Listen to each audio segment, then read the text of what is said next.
where the coastal erosion is taking a huge toll on our coastline. We have had a number of situations in Liberia, Buchanan, Monrovia, Greenville, and the list goes on.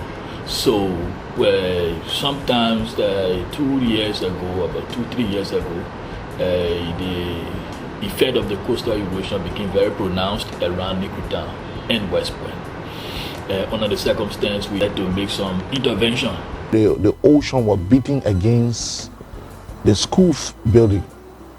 Students were doing school hours, school classrooms were abandoned, and communities were rolling away because houses right in the backyard were being washed away.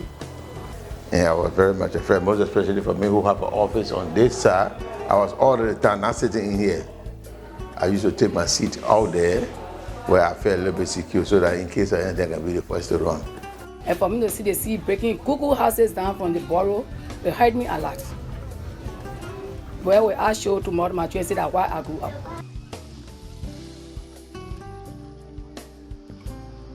And eventually, maybe not in the short run, but in the medium to long term, it may affect the Redemption Hospital, which is further down.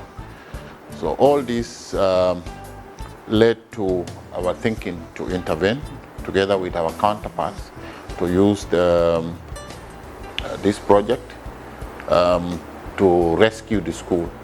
And after going there, we realized that this was the right thing we should have done. Maybe we got a little bit delayed in starting on time.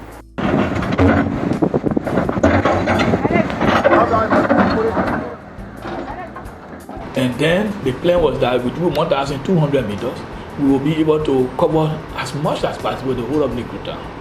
But it was not possible given the circumstance from 500 to 1. We added 800 meters extra with the same funds. So then we tried to talk to donors and all of that. We could not really get additional funding, but the government came in with a huge stockpile of rocks at Mount Coffee. With that stockpile, we were able to do it and reach it where it is right now. To date, we can say it's a success story because that project has delivered relief to the communities.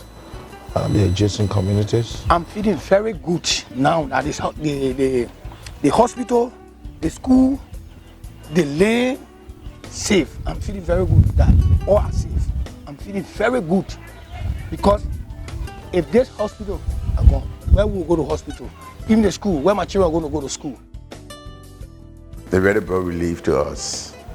And you know, these are what government are for.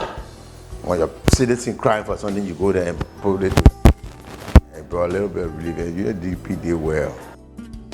The only thing I just tell him, I tell the papi thank you, and tell him meeting and they get to thank you, and I tell them welcome and thank you.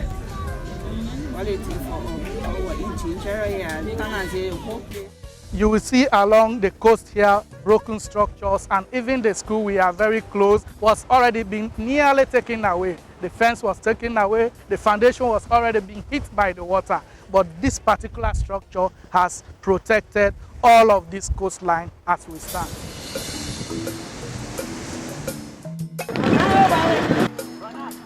We have 3 different entities working together.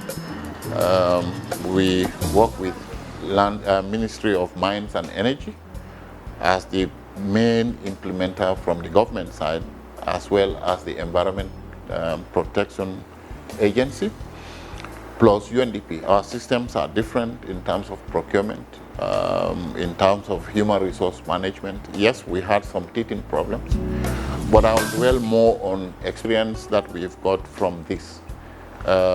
We've tested the government procurement system with a large amount of resources, and it proved that it has worked.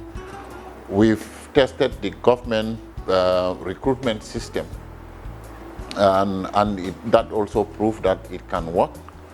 We've also tested government technical capacity to support the project, and that has also worked. Yes, we had difficulties along the line, but overall I think And difficulties were mainly related to coordination difficulties. But overall, we've all learned useful lessons, and with opportunity to implement this kind of project, I think we will go for the same modality where government takes the lead.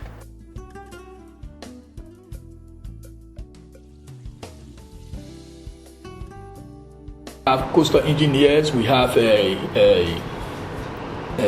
civil engineers, and we have engineering geologists that will be on site there to always monitor and see what's going on.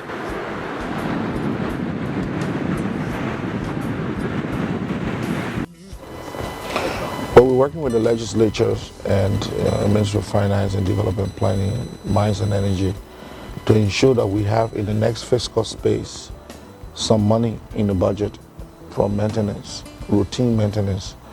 Those things cannot last if you don't maintain them. Real storm surge will wipe them out over time. So you have to keep maintenance program in place where rocks are removed, they are replaced. Yes, they told us. With proper maintenance, it can last 50 years. The community, maybe those of us at this age, will have nothing to fear because it will outlive our lifetime. So, and we want to continue not only on that side, but other critical areas like the Hotel Africa and other parts of Monrovia, equally affected by sea erosion. So they should not despair. This is the starting, and hopefully we'll mobilize resources enough to carry out other interventions in other areas. I'm so happy and I gave God thanks for the both party, the UNDP, the government, because not being for them, my sisters and brothers are here, they're going to be homeless like me. So I really wanted to continue on the process. If they say UNDP and the president, they're not going to come here to step in. I'm not like my brother, did you go? First of all, congratulate them for what they have done. But equally so too, we stay calling on them to come and help us. Because some of our neighbors, like Funde way there, some area there, they come in rainy season, they are in worry. Because the structure never reached there. And where the structure stopped, the force, it will reach to the foot. That was Popo Beach. So we are called. The reason why I didn't reach, because our fishermen, they say they do not have place to fishing. So it went to discussion between UNDP, United Nations. They went between them, and they came out to one agreement where they said they were going to build fishing pier. If you cover the entire coast of Nikutan, the people in Nikutan live on fishing. So then how would they live? Because the revetment now will prevent the canoes from coming. So we have to leave that space so that a mini pier will be built later on to be able to accommodate the canoes and the fishermen that will be there. So that space is there. And the good thing about it is that around there you can see that it turns in a way that the waves action in that area is lesser and will not have real impact, it's quieter. So we're not going to have serious impact with the people around the southern side of the revetment. The main impact will be towards the river, the northern side, and that's where we focused all of our attention. This was a major impact. It's a project, the lesson learned is that we can now optimize our knowledge that we gain, because in Liberia we don't have, well, most of our students, our engineers, they are not coastal engineers. So we had some minimum, this was the first experience with this type of intervention. So with that, we had an international coastal engineer that came into the country and helped with the project. We have some other guys from the US and the other coastal engineers from the Netherlands. They were here to share experience with our Liberian engineers to see how we can optimize that particular project. People need to see this structure as they have always seen it as their own. We implore them to more and more actually concentrate in terms of doing things that might not undermine the sustainability of this particular structure. We therefore encourage them to be on board fully and continue protecting this structure. I'm proud of this structure, this work.